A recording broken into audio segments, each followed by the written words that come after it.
I'm Ariana, and before we dive into the business side of things, we're starting with you. Because no matter how great an idea looks on paper, it only works if it actually fits your life. I'm using our Business Plan Workbook for this. We created it so you can keep all your ideas, answers, numbers, and goals in one spot. If you want your own copy, you can grab it using the link below. You can fill it out digitally or print a copy, whatever works best for you.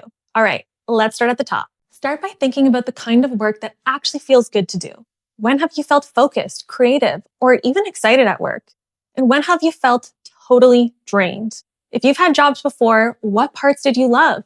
What made time fly by? And what parts made you want to hide under your desk?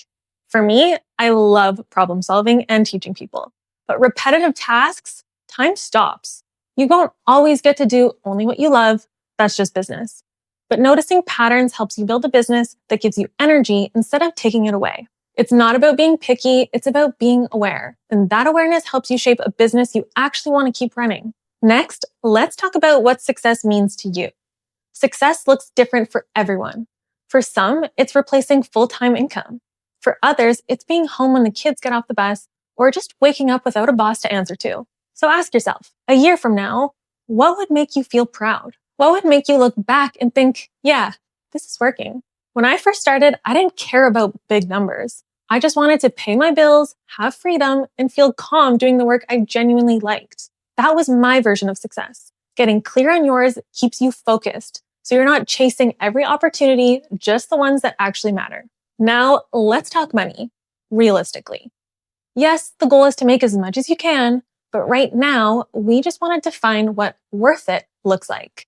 If you're putting in extra hours or taking a bit of a risk, what number would make that effort feel worthwhile 1 year from now? And what would you love to make in 2 years from now?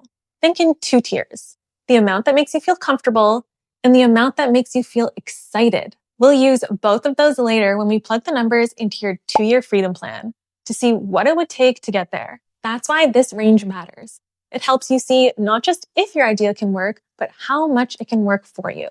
Finally, let's ground this where you are at today. Because unfortunately, life doesn't just pause just because you're starting a business. You've still got groceries, rent, maybe kids or pets, car payments, all of it. Use the current reality section of your workbook to build a rough personal budget. The goal here is to get a clear sense of what it actually costs you to live each month. You don't need exact numbers, just realistic estimates. If you have a job, write down what you earn now. If you have savings, extra funds, credit cards, or any financial cushion you could use during your startup phase, note that too. You might not need all of it, but it's helpful to know what's available in case your first few months take time to build or if there's a gap before revenue starts coming in. We'll use this later to see how those funds could help cover early costs and what timeline makes the most sense for your business. Knowing your personal number, the amount you need to live on, is what turns your business plan into something real. No more guessing what enough means. Once you've worked through this section, you'll have a clear picture of what drives you, what success looks like, what you want to earn, and what your life actually costs right now. This becomes your starting point. From here, we'll start shaping your business idea and see how to build something that actually works for the life you want, not against it.